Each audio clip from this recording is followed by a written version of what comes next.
I pledge allegiance to the flag of the United States of America and to the republic for which it stands, one nation, under God, indivisible, with liberty and justice for all.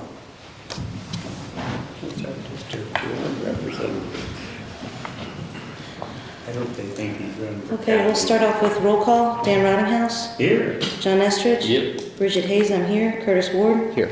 Rick Whitaker. Here. We do have a quorum. We'll start off with the approval of the minutes of the regular meeting. I make a motion to approve. I'll second. John made a motion to approve the minutes from March 18th. Curtis seconded. All in favor? Aye. All opposed? Motion carried.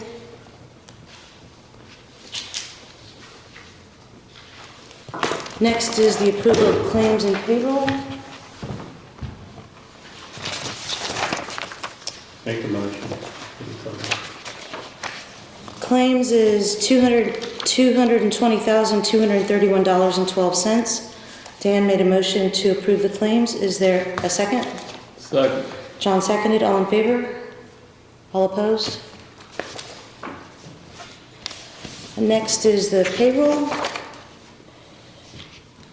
Payroll is $44,157.63 with no overtime. Is there a motion to approve payroll? So moved. Curtis made a motion to approve. Is there a second? Second. John seconded. All in favor? Dan? I'm sorry. You can't do two things. No. Motion carried. The hell of a thing. Next is Ginnie Faller from the Small Business Workshop. Update. Thank you.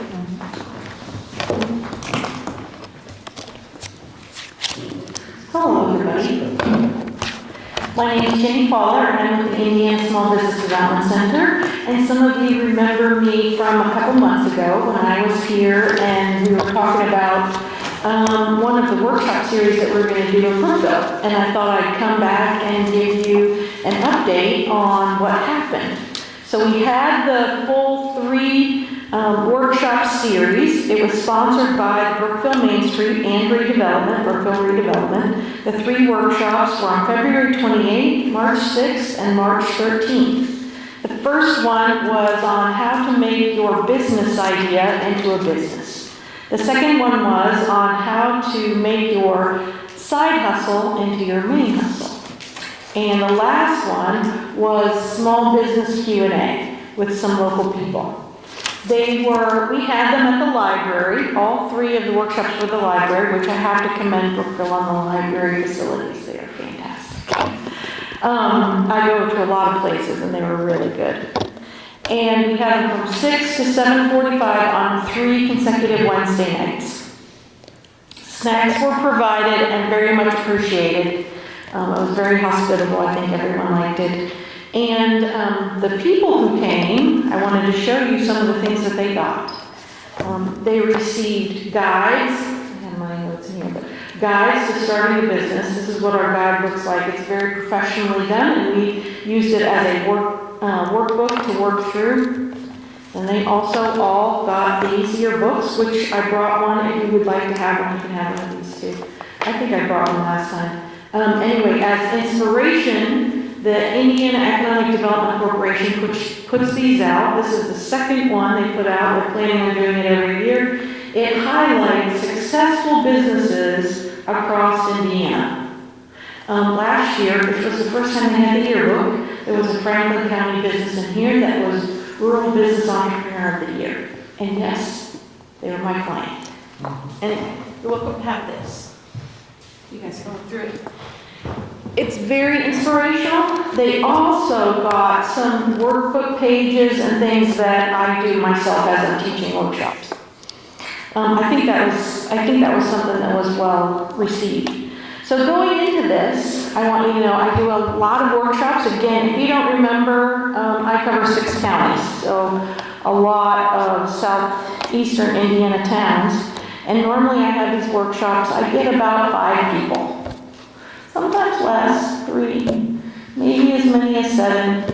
But usually it's right around 5. And before we started this, we had 5 people signed up, so I wasn't surprised about that. The size of the town like Brookville, it's, you know, on the smaller side, and so that's what I was expecting. In the first workshop, which remember was the ideas, how to make your business idea into a business. We had 12 people show up to this. 10 of them were participants. We had 1 city person and then me.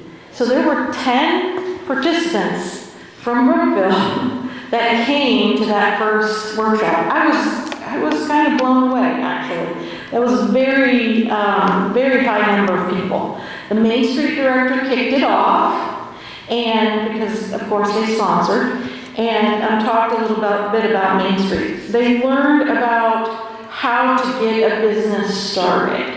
So we spent a lot of time on target customers and how to start your business plan. We worked through this whole guide here as a workbook, and they got to take those home. I had a good number of people who stayed after. I gave out a lot of cards, and they wanted to talk and talk afterwards. So that, by the way, if they want to talk to you afterwards, then you know it's good. The second one was how to make your side hustle into your main hustle. And again, we had 12 people, 10 participants, and they weren't all the same participants. There were some that were the same, but not all of them were the same. We had 1 city person and myself. In this one, we spent more time talking about financing and how to do marketing, because these are people that should have already had something going on. So we really dived into financing and marketing. Again, they all stayed after. In fact, the poor lady at the library was trying to shut it out because she has to clean it up before she goes. 8 o'clock, it's over. But that was a really good sign too. The last one was something I had never done before, the last series. It was a question and answer series for small business people. We had a local accountant, a local attorney, and the regional director for the Southeast region of the Indiana Small Business Development Center, who is my supervisor.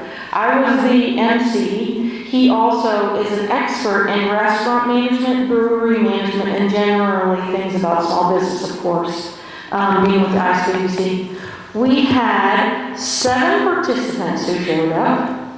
Now this would be small business people, right? And they were not the same, all the same as the other workshops. We had 2 city people and myself. There were lots of questions. Of course, I asked a lot of questions to get things started and going, but there were lots of questions from the participants. I was really happy about the amount of feedback and discussion that there was.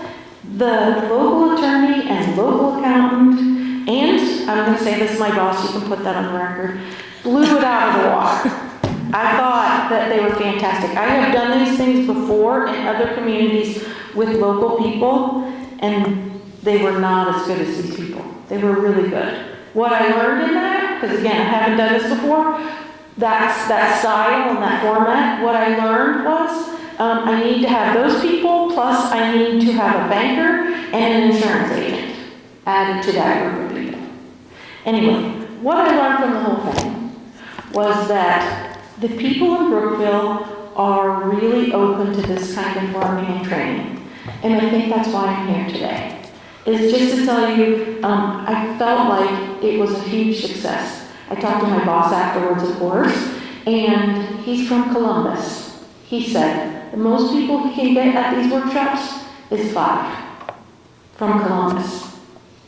We had almost 15 total people that were new, right? Total that came.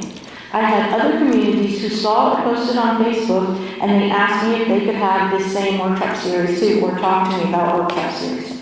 So it started a little buzz. I think this was the beginning of something. And I just wanted to tell you to give you an update about, of course, what ICDC is doing, but so that you know this was a real success in your town.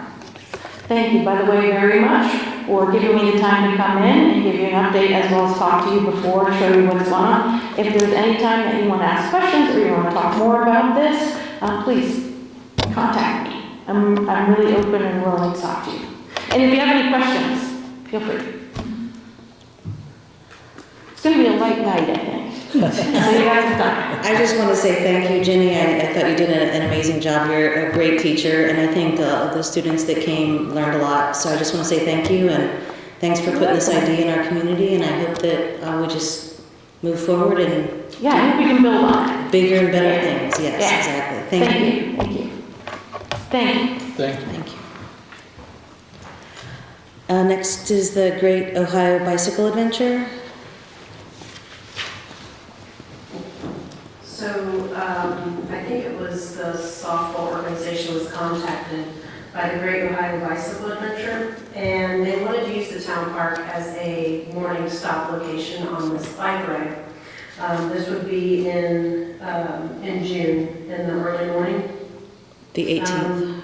The 19th, yeah, Wednesday, June 19th. Oh, I told her I did not think that location was appropriate, just due to not having, I didn't know about the water location nearby, plus I didn't know the construction possibility of the parking lot project.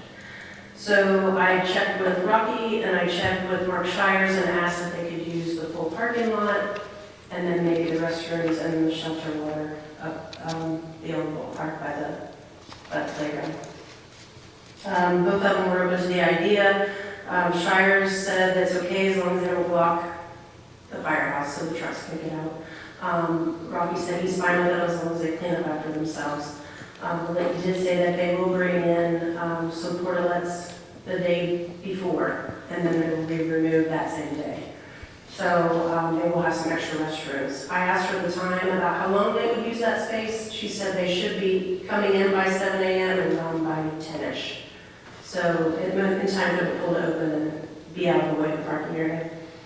So I didn't know if you folks were up to the idea of allowing them to use that space. It would just put a few hours in the morning. What kind of numbers do they talk, attendance-wise? One thing I didn't ask. It's in the email. It says 1,000 riders. 1,000.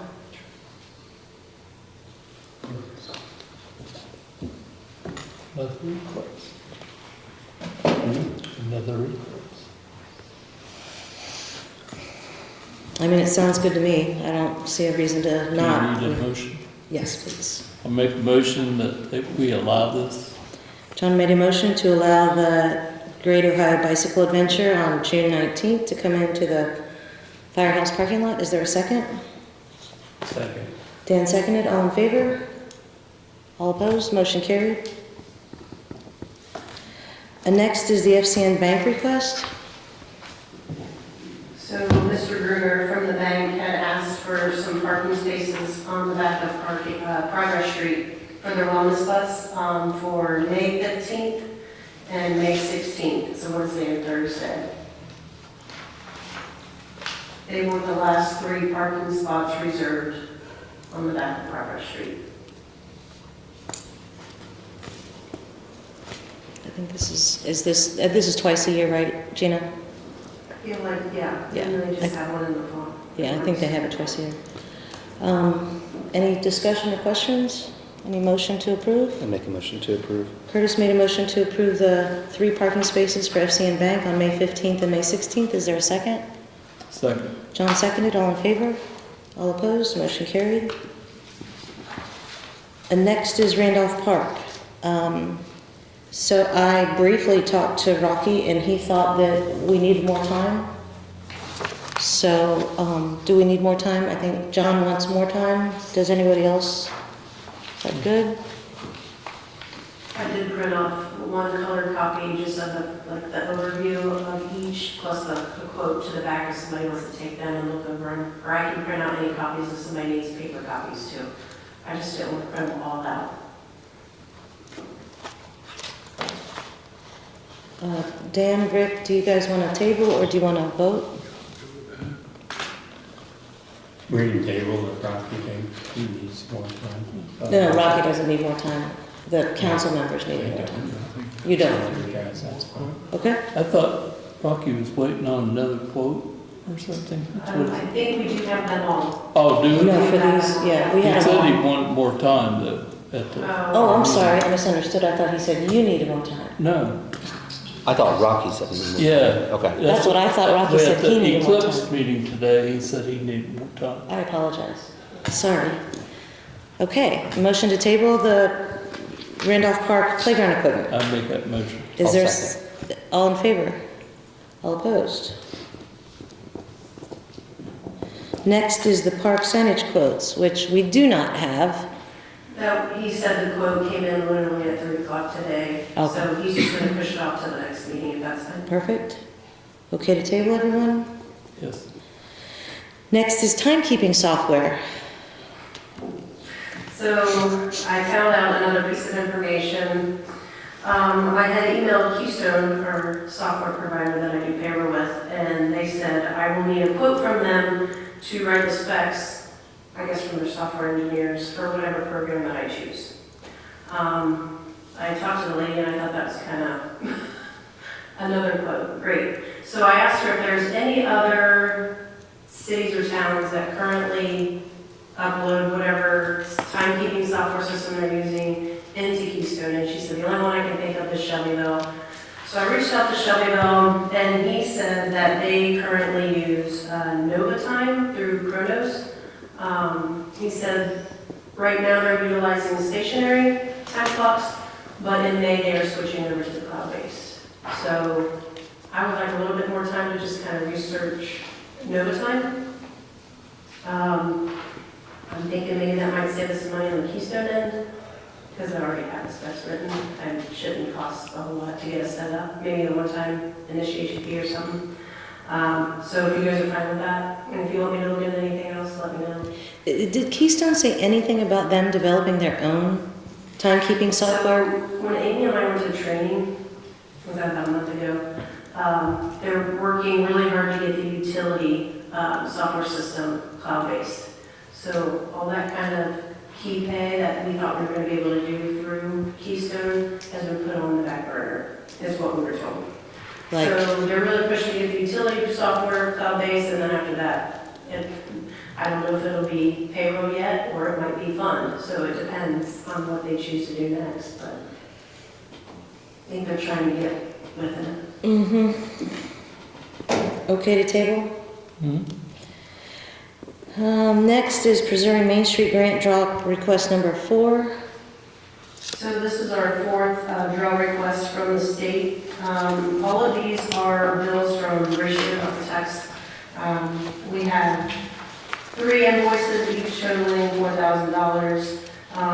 One was missed from the last pay. It was the November invoice. So we got November, February, and now March invoices that we're submitting to get paid. So it's $12,000 total. So that's what this first page is, okay, it says 12,000. Yeah. Okay. I do not think the pool group has submitted any payroll yet. No. So we didn't have anything from them at that point, so it's just the ratio invoices to sign. They haven't submitted anything yet, Pool, right? Okay. Pool hasn't submitted anything yet. Any questions or motion to allow me to sign this invoice for $12,000? Make a motion. Dan made a motion for approval. Is there a second? So, John seconded. All in favor? All opposed? Motion carried.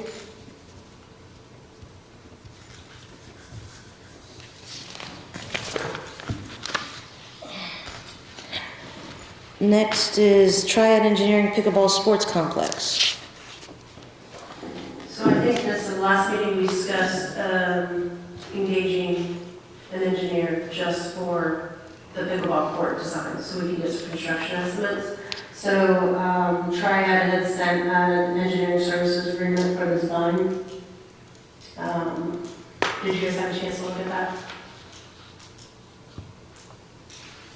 Their proposal is for $62,000. It's a fixed fee. That includes field survey work necessary for placement, prepared plans and specifications for the underground utilities needed for the first phase, retaining wall, temporary retaining measures in the area of the future restrooms, and pickleball courts and appurtenances.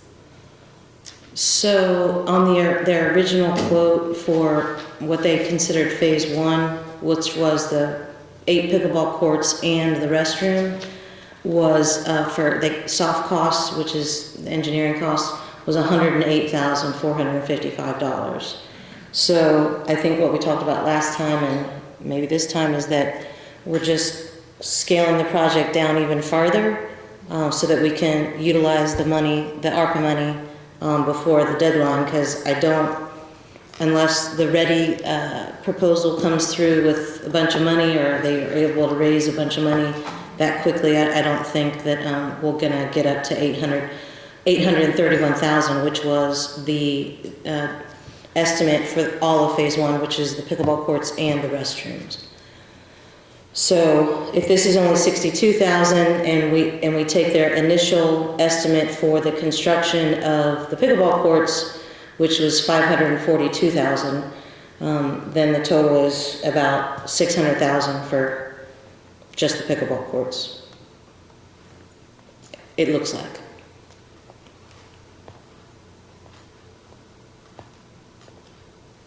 Do we have money for the engineering? We have the 500,000 in ARPA money that we've allocated for this and for the playground, the Randolph Park playground. So, well, actually, some of that is going to go towards the engineering for the parking lot. Do you remember how much that was? Was that 40,000? It might have been under, I want to say 36 maybe. Okay. I should have to go by my memory though. Right, because the 333,000 that we got from CDBG is just the construction for the parking lot, and the extra part was the for the engineering. Yeah, 352 was the total project cost, and that's, I'm not sure if this is the latest one that I have in here. That's from November 10th. There's probably something more recent. So, this is to start the next part. What does anybody think, or have any questions, or? I guess my thought is I'm just opposed to the whole project. That's. You're opposed to the pickleball court? Mhm. So that'll be my vote along the way. So. Oh, okay. Okay. I don't know if you were here when we approved the strategic investment plan for the help. Probably not. But It was in September, I'm not sure when you came on. I don't know when I started that, but September. I think you were there. That might have been one of your first meetings, actually. It was at the Schilling Center. Oh, Body, not mine. That's fine. That's normal, isn't it? so what else does the council think?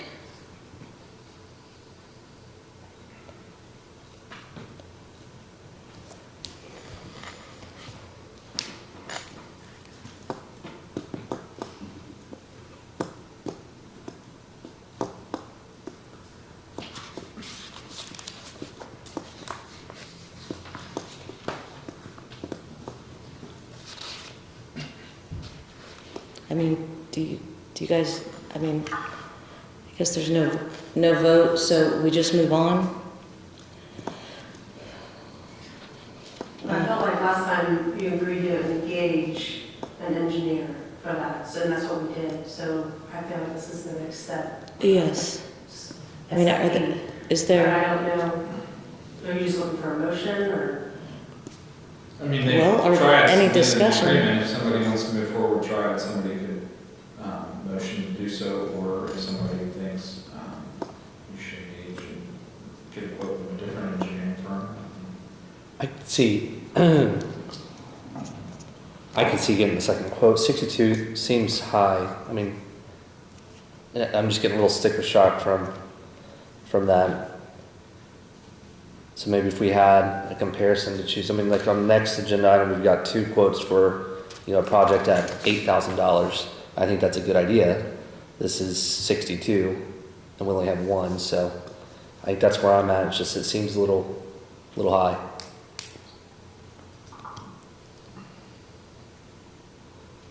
Does anyone else have any input, or? I think we ought to go ahead with the engineering of it, but I'm with Curtis. I think we could get another quote. Okay. Do you want to, how do you, Rick, do you? I feel we need to get another quote. Okay. So are you guys gonna, so can you guys go get another quote for, maybe for the next meeting, or? Aren't there other engineering firms that work with the town that we can contact, someone can contact? Yeah, RQAW is working on the golf course. There's RQAW, American Structure Planning. HWC, I think they just HWC, reached yeah, out. thanks, yeah. HWC does a lot of stuff.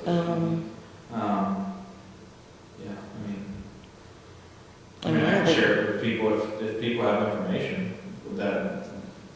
I was gonna say, I can send it out, just give me a list, or a list of whoever you want me to send it to. I don't mind. What are you gonna send them? All the information that we have so far is from Triad. Are we allowed to send that out to other engineering firms? What? So did they do the design, the initial design for the SIP? I don't remember, to be honest. No, I don't think we had a picture. No, I think that after the SIP was approved is when we started to, I think is when we engaged, yes, I'm sorry, they gave us an on-call, just like RQAW, and one of the first projects, no, that's not true. We signed a individual agreement with them. I do remember that. It's an individual service agreement to design and give us a picture and the construction estimate is how that was. That we paid for out of ARPA money. That was to start the ball rolling. This is last year. If we have that and we've already paid for it, then, that's our product, and we can share that out with another engineering firm. Well, that's why I was asking. Yeah, so the 62 would be to do the engineering work as the project progresses, or to moving forward. They were paid to do the design, Right, and that's done. yes, and the estimate.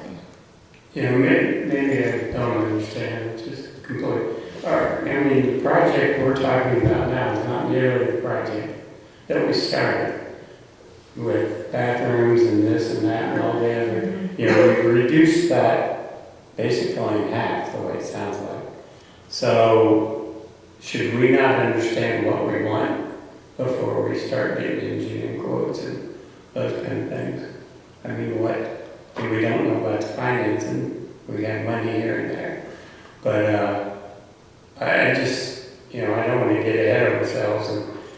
And, I'm not a fan of the engineering piece, but that's all part of the world now. But you can look through our verbiage from the last month and a half, and I don't know how much we're spending in the engineering piece on this and that. And again, that's part of the world we live in. But I just think there needs to be a lot more thought, because like I said, I'm going to oppose it regardless, because I just don't think the town needs to incur more debt right at this time. This is not debt. This is the ARPA money that was given to the town. So this is all the I money. understand that. We're not going into debt for this. Well, we have to upkeep it and have to pay some money to clean it. And, That's definitely true. I would love to hear your thoughts. We've been moving forward on this since for almost a year now. So I didn't know that you were that opposed to it, because I thought we've talked about this before. I just don't. First of all, I wonder the use, and now we have another sports complex that we have to maintain, and I just don't see the value, I guess. But again, I'm old school, so. You never know. You guys, feel free to disagree with it, but it's just my opinion, and, trying to be more conservative for the town of Brookville. Well, yeah, I'd love to hear your thoughts on what we do with the money then if we don't. I'm available. Or we can meet, or. Okay. As long as John takes me. I'm okay if we send the initial design concept, and initial construction documents over to different engineering firms. How many do you want me to quote? I mean, maybe do two other ones, RQAW and HWC, would be, we've used HWC in the past, we've had good experience with them. We're obviously using RQAW now, so that's my opinion. Others have different opinions. Okay.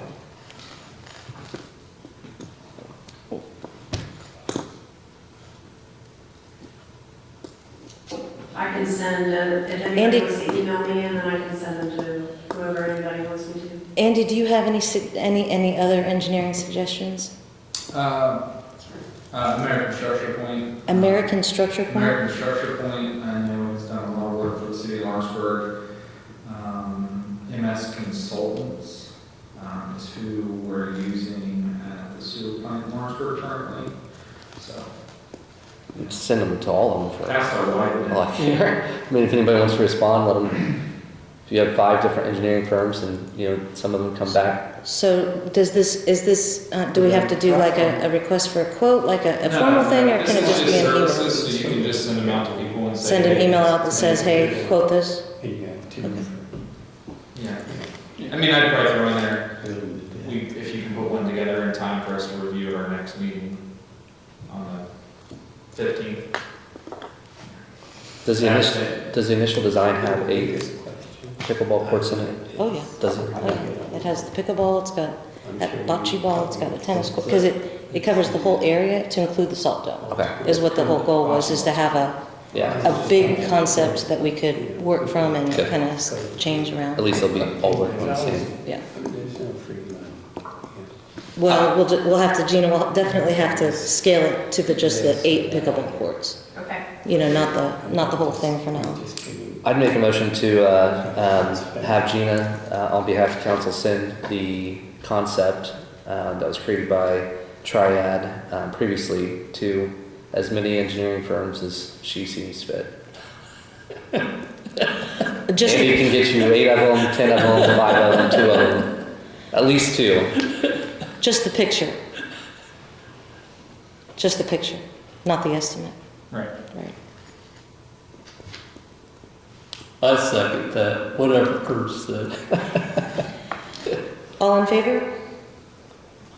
All opposed? 3-2, motion passed.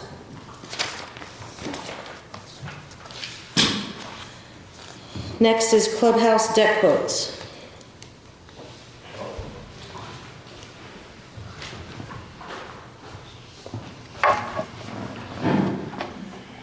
Hi, I'm Ron Ruben. I'm the GM of the golf course. I had to go out and get a couple deck quotes for the side deck and the back deck over to the back door. And I had a quote from the Calder brothers, and I had a quote from Steve Simmermeyer. I think most of you know these people. The estimates came in about $600 difference with $7,000 from the Coulter Brothers construction, and Steve Simmermeyer came in at $7,900. So I know that in our budget we only had $5,000 accounted for it, and certainly with the cost of the lumber and everything that's going up, this construction, this deck is starting to cave in a little bit. It's turning into a hazard, and it's something we probably have to get fixed. If you wear golf shoes on that side of the building, you're tripping all the time. I have banged those nails down as best as I could. About once a week I go out there and I try to hammer them down, and then the boards are more bouncing back at me more than going in. It's just not a safe. Is that closed off, that deck? Is there access to it? No, but I can rope it off. Yeah, I think based on the conversation we just had about it being unsafe, I think it's. Yeah, because I think we're gonna force them to come in the front door and use the restroom until I get some resolve on this. The biggest thing here would be, the safety hazard, number one. And, I talked to Danny about a week ago, and I talked to Simmermeyer, and he can't get to it probably until the fall. What Now, about Danny? Danny, within the next 2 weeks, he would be able to get his crew together, get up there, get it done in 2 days probably, maybe 3, and be done with it. So that's kind of where we're at. And my choice would be to have Danny Calder do it and not wait until the fall. And I know Simmermeyer is a very reputable construction guy, but I think Danny would do a good job for me as well. Yeah. So What's the estimated dollar amount? the estimated dollar amount is $7,000 for Danny and $7,900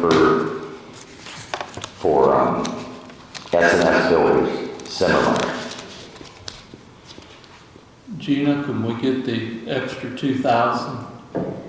I think we discussed doing an additional anyway for general, for the emergency repairs at the golf course, so I probably just wrote that into that request. Budget time, we talked about it being something we needed to do liability wise. Yes. And we thought 5,000 would cover it. Yeah. And I don't think lumber has come down. No. I think it's going up. Well, I've heard that inflation's under control, but Yeah, somebody lied to somebody. Both of them would do good work, so Yeah. I think either one of them would be fine. Yeah. They're really close in price. My question would have been time of who could get to it because everybody's busy, so if Danny and Steve can get to it within Yeah. the next couple weeks, I'd say let them have it. do you need a motion? I mean, we're talking about a public works project. Anytime you do a renovation to a building, it's a public works project. So projects costing less than $50,000, that's why I asked, inviting quotes from at least 3 persons known to deal. So you had 2. Yeah, I had to. Did you ask for a third or just didn't get one? Didn't get one. Okay, so who was the third one? I can't remember who it was. I called like a couple different places, and Simmermeyer got back to me, and then another gentleman by the name of Rob Martin, he wanted to do it under the table. So okay, we're not. So just for the record, you solicited quotes from at least 3 companies, and you received 2. 2. He should have been there for the small business. Side hustle to main hustle? Here comes the real one. That's right. He was squeezing me for a membership too. I said, look, we don't do stuff like that. So we're good then, okay. I'd make a motion to approve the estimate for $7,000 from the Coulter Brothers. A second. All in favor? All opposed? Motion carried. All right, thank you very much for, Would you be able to rope that off in the meantime until I'll I get work started? off tomorrow. Thank you. Well, I don't know if you're Assuming- going to soon tomorrow, but I don't think anybody's coming up. But if I do have tape and everything to where I can rope it off, and I'll make it safe. Thank you. Thanks, Okay. Ron. Thank you.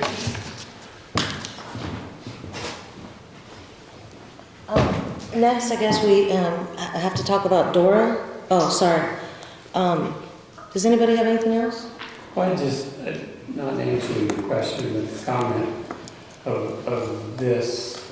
You know, the biggest question I get asked from people is, where do we get all the money for the town? I try to explain grants and COVID and all those things, but I just personally, I want to be able to look at those people and say, I'm not going to support spending this kind of money, whatever it is, whether it's $1 or $100,000 on a project that I don't feel the town needs at this time. So that's kind of my reasoning behind. So Dan, the thing is all municipalities and counties were giving ARPA dollars. This is when COVID hit, and the town was given $500,000. So at the time, the council entered into the Hoosier Enduring Legacy program with that money, and because we went into that program, the state and OKRA gave us $333,000 on top of the $500,000 for different projects. And so because the council entered into that, these are all grant dollars, we agreed to be part of a program where there's a lot of community engagement, there's a lot of training done for community members in order to spend this money on the best things that would benefit the community in many different ways. And so there were lots of meetings with community members, and from all that feedback from the community, a strategic investment plan was developed, and the council agreed to the projects in that strategic investment plan. And when we signed that and developed that, the council basically made an agreement with the state that said we will do these projects because we've gotten community input and this is where we think this is going to be the best for our community. And so that's kind of where this project came from. This is not, I mean, it is tax dollars, but it's not tax dollars that we got. This was from the OKRA monies from the federal government ultimately.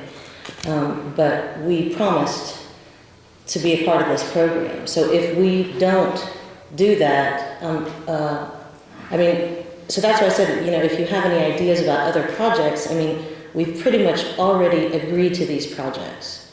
And so if you have something now, when it comes time to spend the money, I'm not sure how we would really incorporate that, but I'd love to hear your ideas if you have any. It's just that because there's so much money involved, it just doesn't happen in a month. It takes time to, you know, develop it and get all the ducks in a row and kind of move things incrementally forward. And so it's unfortunate that you're coming in on the back end of this, but that's just kind of the reality. It's one vote, it's my vote, and I feel comfortable with voting against this project. And Is there any other projects that you might want to do, or I've been more interested in getting this stopped, but getting this stopped? yes, Okay, well, because we don't need a pickleball court. I don't think. I don't play. Should from a public meeting. But I just, somewhere it's got to stop, I think. would you want us to give the grant money back then to the state? We've done or that to to the- another project. I mean, I guess we can talk Well, about that again, and find no, out for I mean, Andy. it's not a discussion. I mean, you guys are going forward, and that's fine. Do you know when the money has to be spent? 26. By the end of 2026? That's what I thought. Allocated 2026. allocated by the end of this year. Allocated. Expended by the end of 2026. So we would have 7 more months to allocate. I mean, what I think I hear Bridget saying is that there is still time if you have alternative ideas, because I don't support giving the grant money back. Oh. I would rather spend it, that it's here, and put it to good use. But if there's an alternative project that Dan has, I'm willing to listen to it. Do we really think that the pickleball court is the best we can come up with for the town of Brookville and the people of Brookville? Well, I think you should also consider the large number of people that had input into this plan from the community. Also, I'm sure. in addition to the 5 people that are here.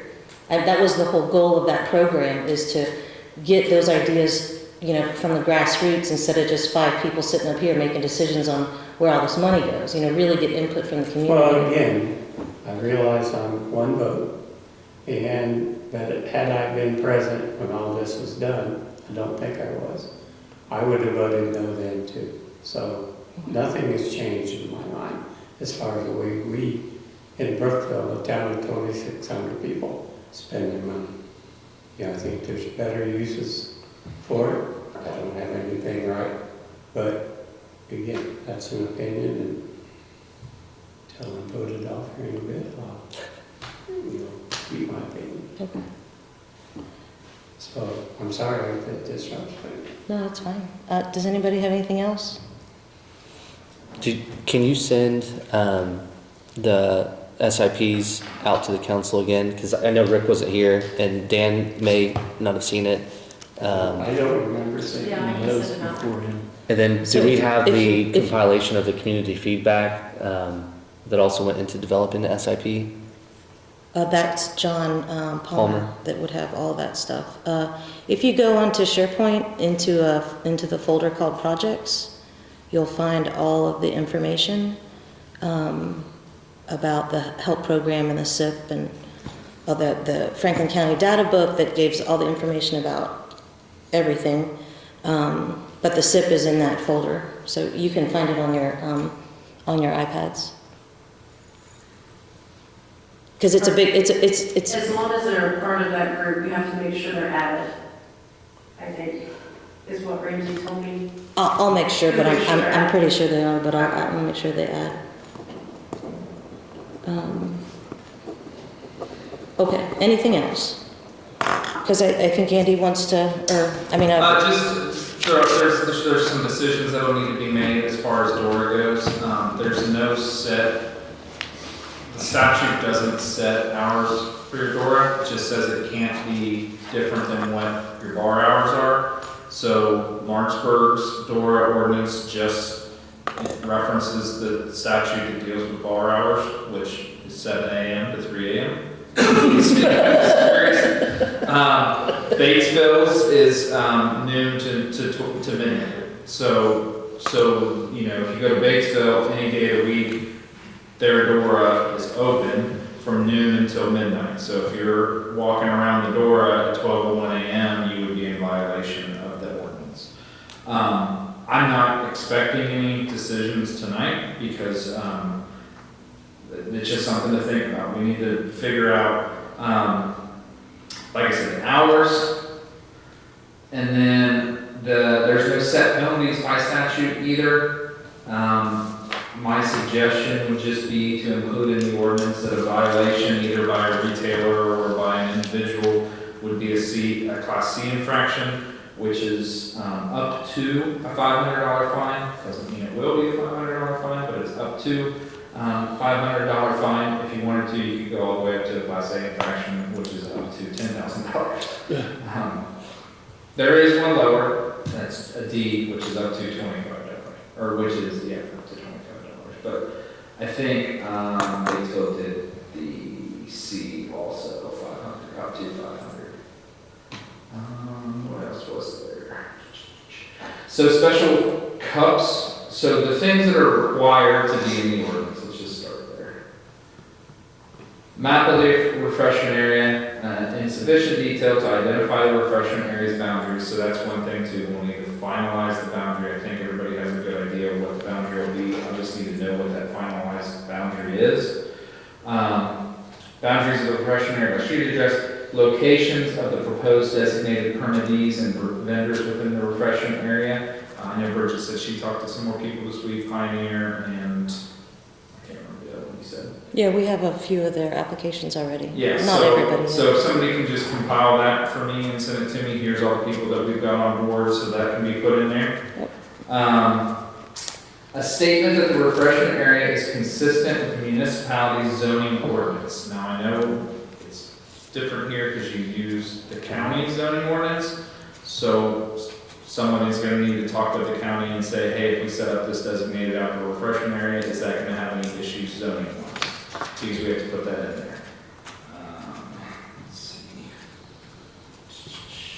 So the type, number, spacing, and type of signage.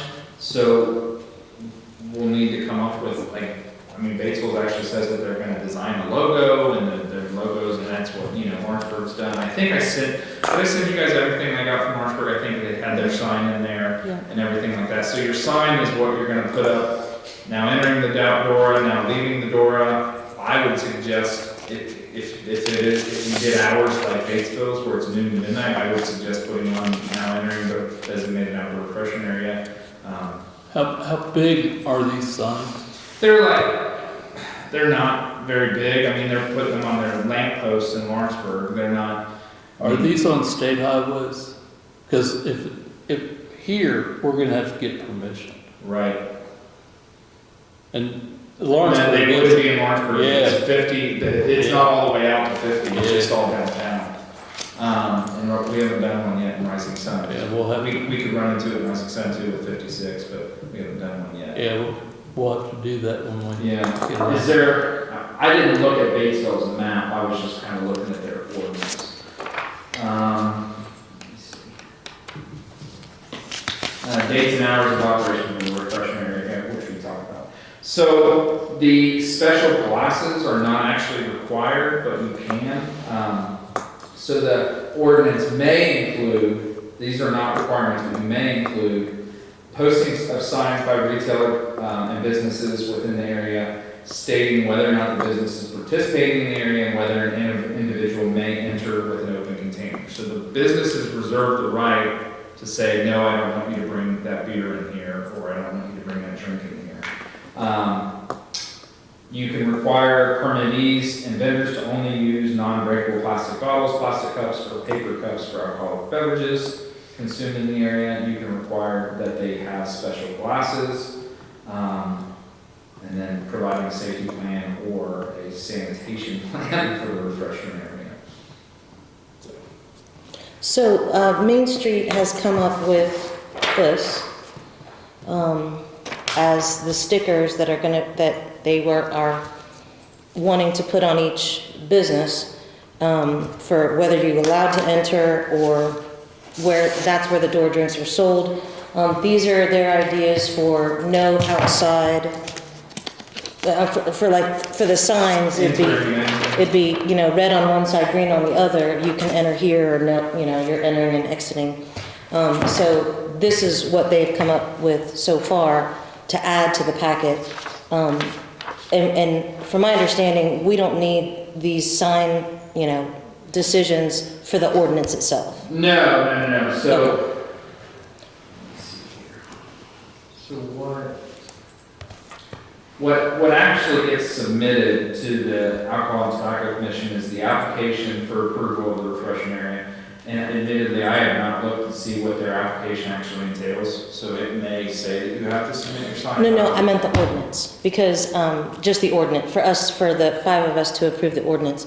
Because one of the things that was on, I'm pretty sure it's the application, yes, the application says, has the DORA already been approved by the ATC? And I figure we should probably be providing the approved ordinance to the businesses, shouldn't we? Before they agree or not agree? No, the businesses, having the designated permittees is part of the process. So you can't establish a DORA unless you've got a business that's willing to be a designated permittee in the DORA. Sorry. Yeah. What I meant, not those guys, there is a part of the packet that you have to include a letter from any church or school that is within 200 feet of the DORA. And what the group determined is that Little Wildcat Academy is part of that, because they're right, next door to Hilltop. But this example letter says that they are in receipt of the Brookville Ordinance DORA.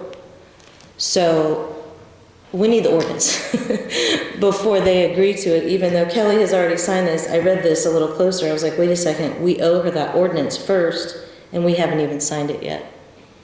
And that's all part of the packet, because we have to include her letter also as part of the packet. I meant her, not the businesses. Yeah, so correct, because the ordinance has to be approved technically before it's sent to the commission. So you send your application, With applications received by the municipalities from the permittees that want to be part of it, and then the ordinance adopted to the commission for final approval. So there are certain things that the town has discretion on, mainly your hours and the map. Hours, map, and violations. So we talked about this at the last time. Is everybody okay with the map going from El Reparo, VFW, all the way down Main Street, and then including 4th, Court Street, and 5th for the Pioneer? Is everybody okay with that part of the map? Do we need Progress Street to be on? No, as far The as, back door of the Midtown goes out there, And Pete to Pete, Mhm. at one time they wanna join in with that. So it's my understanding that the DORA is good as long as you're on their prop, like for Hilltop, when the DORA's on the side, that's still his property. And because his address is on Main Street, that's still within the DORA. Well, That's my and understanding. what John's saying, and if adding Progress doesn't rope in another school or a church, it doesn't really hurt anything, I think, to add it. And we've Well- been talking about having festivals Right. at the municipal, Back parking lot, behind. and that'll be back there, probably. And Third Place does their beer, craft beer thing, and it's back there on Progress Yeah. Street. Well, it's true. I just make sure that once you set the DORA, that's what the police then have to monitor. So if they're monitoring Progress Street, you know, on a Tuesday night in the winter, because that's where all the people are going, it's just Well, something to think about. I just think that that's a place that you kind of want to involve because it's by the river. Right. You know, It's actually nice. Yeah, it could be nice. Could be nice. Yeah, yeah. I think it's something we should look at to grow. I'm okay with that, and I don't think it's not gonna involve another school because there's nothing back there, so. Yeah, there's nothing back there. A question you might be able to answer. What's our ordinance on outside seating? We changed that, we addressed that a few years back after the Main Street project went through. Yeah. And we did it to where restaurants are able to Can apply. apply for outdoor seating as long as they gave a plan for how they were gonna use the space, and they would still make it ADA accessible. Because we had some issues. I don't think we only had one that actually applied, did we? We did, yeah. We had some issues with a couple people blocking it, not even Yeah. with just tables, but Yeah. also displays. The displays are permitted through our ordinance, Yeah. but I the, think only during business hours, they Right. can't just sat out there. Well, I think we ought to make that plain when we establish this, because I I agree. imagine people want to be seated at tables and everything. I agree. Yeah, so there's actual statute, 'cause, I know when Bridget talked to Pioneer, they said, well, if we do anything up front, we have to get this special thing, because their front area is not fenced in, but there's, it says, there's actual, it's covered, it says if a designated permittee in a refreshment area includes outdoor dining, they may serve alcoholic beverages in open containers during hours. Glass containers may be allowed in the outdoor dining areas, but may not be removed from those areas, and no fencing or other enclosures of the outdoor dining area is required. Okay. So Pioneer could start, that'd you be know, they good. could put up picnic tables out front and serve beer and serve food out there, and they wouldn't have to put up any special fencing requirements so long as they're not cut out of the door. Well, I think that their issue is that serving is one thing, but selling is another. So I think that she is under the impression that if she sells outside, out front, she has to have a temporary permit. And so that's what she's been doing, is getting temporary permits every time, because she, you know, takes alcohol out there, sets it up and sells it, so that they don't have to come in. It's not just a place for drinking. I mean, this should, my read of that is this would alleviate that. That's what it sounds like. Yeah. Because So- I know, It's, because you mentioned like Hilltop and Third Place, their areas are fenced in, right? Like they're like fenced in beer gardens. well, yeah, you enter Hilltop from inside Hilltop, but for Third Place, that's for a while, Mick would put actual fences on the sidewalk from his front door to Yeah. get around to his second property, because you can't get to it from inside, you have to come out on Main Street, and the excise said, put up these fences, and that's why there's always been fences. But this would alleviate that, because you're buying it inside and just taking it out.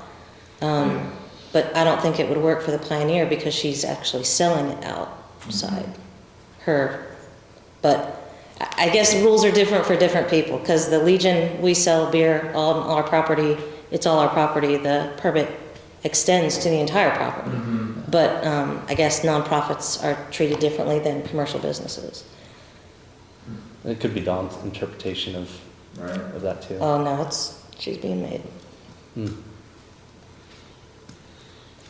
So that's, I didn't know. Hours, I would stick with the state statute, reference that, see how it goes. 7 a.m. to 3 a.m. I don't see anybody doing that, and plus most restaurants aren't gonna be open during Yeah, that time, yeah. so I just stick with it, say it's easier, and we don't have to put a restriction on it. The map, I'm okay with adding Progress Street like John discussed. How long? How long? Where does it start and stop? El Paro down to Hilltop, so what is that? 9, 10? So behind, Third.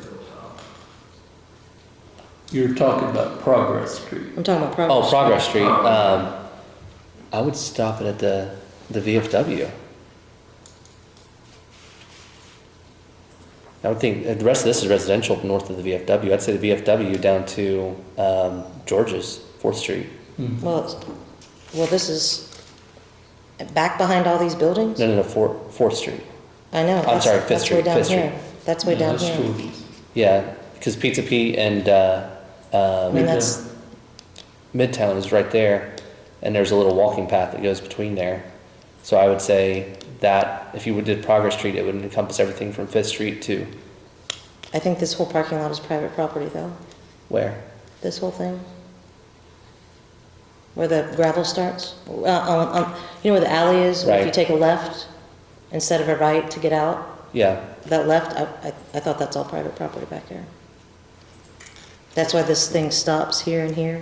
yeah, Bender, Seals, Yeah, those Kegs, guys. and then us. That big parking lot, I think that's all private property. It is, it's 4 different people that own it. Is the idea to include the VFW? I would say to it. Because then you'd have to go to Cliff, right? Mhm. I mean, you could just do it for a block if you needed to. I mean, you could go Cliff, you could go down Progress and then take a left on 8th up Cliff and then back to Progress from 9th.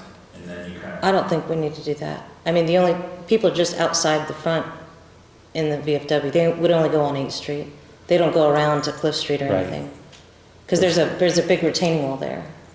It's not really. Well, I'm just saying as far as establishing the boundary for the VFW to be included inside the boundary would need to be on a cliff, according to Google Maps. I thought you said that we didn't have to include their entire property, because if that was the case, then we have to go all the way to Franklin to include the Pioneer. Right. Is it in the front? It says the street address. The street So that's address. why because originally it was a lot bigger, because and to include Repar, you gotta go all the way around here, and Hilltop, you gotta go, I mean, and so then the guidance was just the street addresses, and their property would be included Well, it with it. says,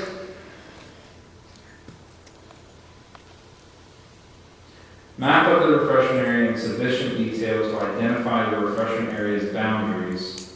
And then separately it says the boundaries of the refreshment area by street address. And then the locations of the proposed designated permittees and vendors within the refreshment area. Is the VFW one of the people, one yeah. of the businesses?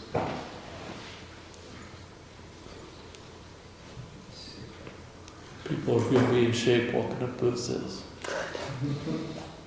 If they start at 7 in the morning. It's all day event. Sleep for 4 hours, start over again.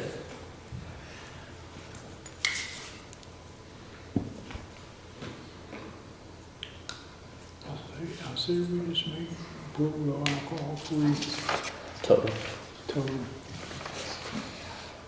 about 90% of the time we got. 39.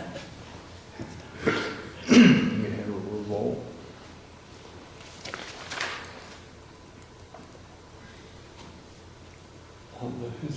What were the other questions to consider? The hours, the location, The violations, I was thinking. Class C. C, Yeah.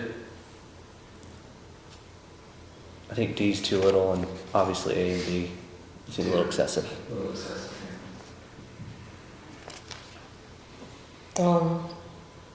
And the last question was about the cups. I know Andy said we don't have to have them, but I think the cups, and the Main Street also thinks the cups would be a good idea, because then it'd be easier just to spot who's I agree. who's doing what. And I agree. the question was, who's gonna pay for the cups? So, that would be the businesses, and they can, you know, you want a beer, if you want to walk around, it's an extra $1. Right. Put it in a special cup, and then they go on their way. Non-breakable requirements, I would Like say. solo cups Yeah. with that DORA logo. I don't know if you guys still have that. I'm good with that. I think that's prudent. We might want to talk to Rocky about getting some more waste cans. Probably on Main Street. at the entrances to the place. Here's that part. Oh, that's the green one. The The green green one. and red.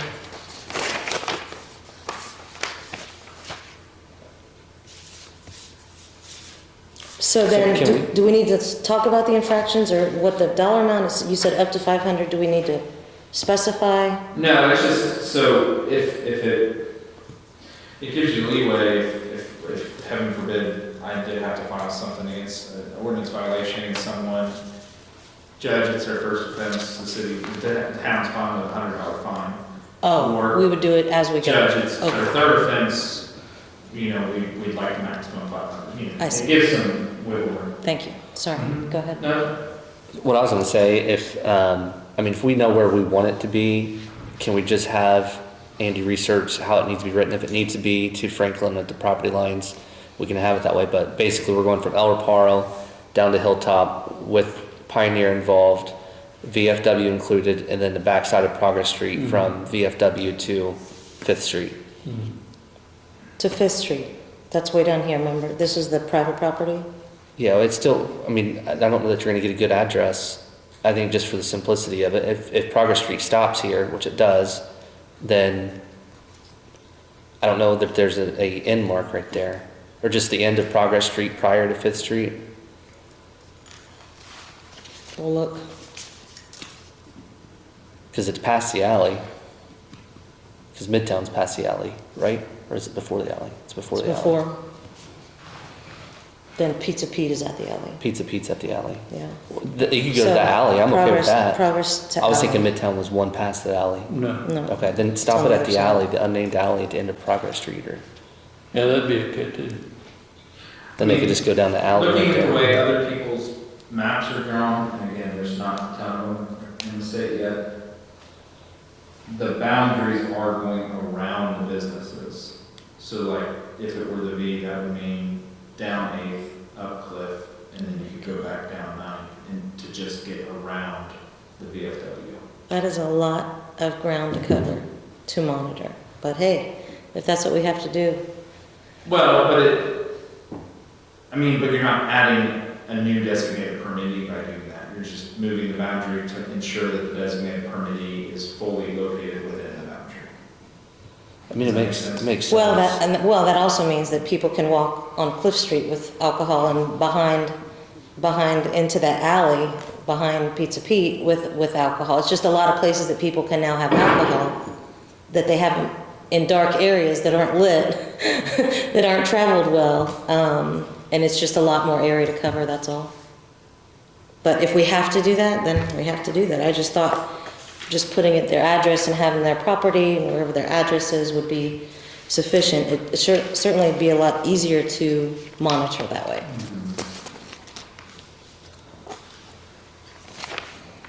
Was there anything else that you had?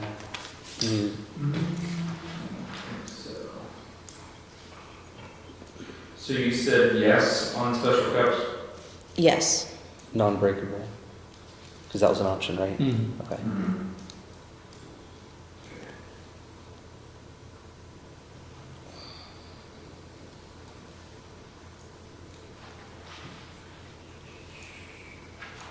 Did everybody agree on the hours from 7 to 3 a.m.? I personally wouldn't, but I didn't know. I know John and Curtis did. Did you? Fine. We are with the state, right? Just whatever the state. The 7 a.m. to 3 a.m. Yeah. and 7 a.m. to 3 a.m. is okay with you?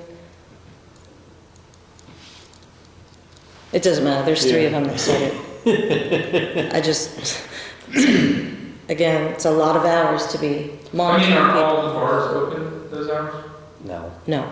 Yeah, so, it's good, so ultimately your businesses are gonna dictate the hours. That's what I thought too. Because you can't bring outside, you cannot bring outside beverages into the DORA. So the DORA, the only thing you're allowed to have in the DORA is something you bought from one of the businesses, so really the businesses are gonna dictate what the DORA's hours are. Third place at 10, 11 o'clock. Yeah. El Paro's 10 o'clock. So, I mean, If a they lot of find they can make money at 2 AM, they will. But Right. if they can't, they won't. Right. I think this is for helping the businesses, so we ought to let the businesses drive it. Make the hours available to them if they want. Right. Maybe a bloody. How do new area businesses warning. opt in? Like with Nixie's, they're applying for their liquor license. Are they able to opt in after the fact? Yes, so, Okay. but I believe this ordinance has to tell them how to do that. Okay. Let me see if there's, So he's still waiting on his permit to come back from the state because he's applied already. So the thing that Andy He's sent not us, doing the river district permit. He had trouble, somebody gave him some information and I don't know that, but he had trouble with it and they kicked it back with some recommendations. So he's refilling it back out. But I thought it was fairly simple with the river Yeah, district. yeah, it has been for, I think he may have checked the wrong box on one and it flagged as a historical district because it's in historic Brookville. I don't know. Todd could get with him. Okay.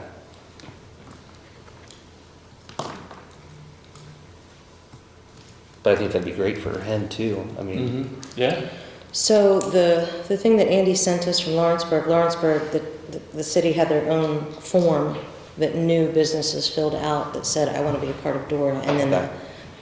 I guess the city then approves it and then sends it, because everything has to come through the municipality to be part of the DORA, at least as far as I know.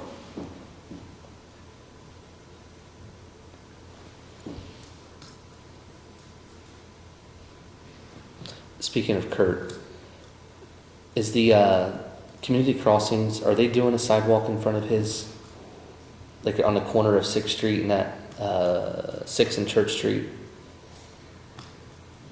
No sidewalks, I asked. Okay, they're not doing the curb or whatever, the ramp? ADA ramp? Yes. Because he said if they are, it would be foolish because he's going to take it right back out to do what we approved. Oh, I'm sorry, because they're doing all the ADs on the corner. Yes. Oh, they haven't started up there yet. They he were, needs they to talk to were, Rocky. Yeah. okay. Yeah, I was gonna Yeah. say maybe Rocky. Because he's like, if they are, he's getting ready to start doing his Yeah, thing and he's he going needs to dig to that talk part to out. So he's like, I wouldn't want him to waste money yeah. on it. I don't, yeah, Rocky. Okay.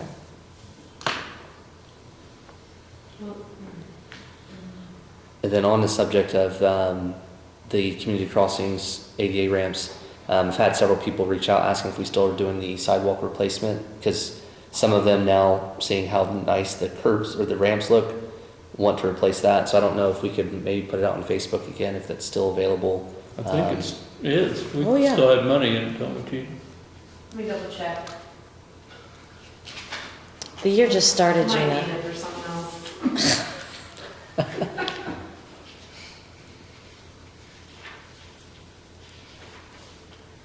And that crew is doing a good job, so they're moving pretty quickly.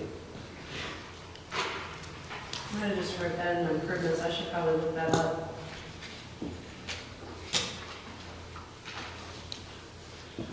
that's all I, that gives me what I need to get something going on. Okay.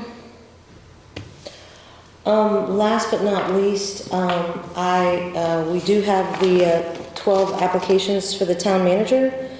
And I've got response from John and response from Rick. I just need a response from you guys on. I said that I agreed with his, isn't it? You said you agreed with both, and he gave one answer, and he gave an answer that didn't include all of his. And so you said you agreed with both of them, and so I needed to know which. You agree with John? Yeah. Okay. And then Curtis, do you I'll have have to any? look back with what each one of you said.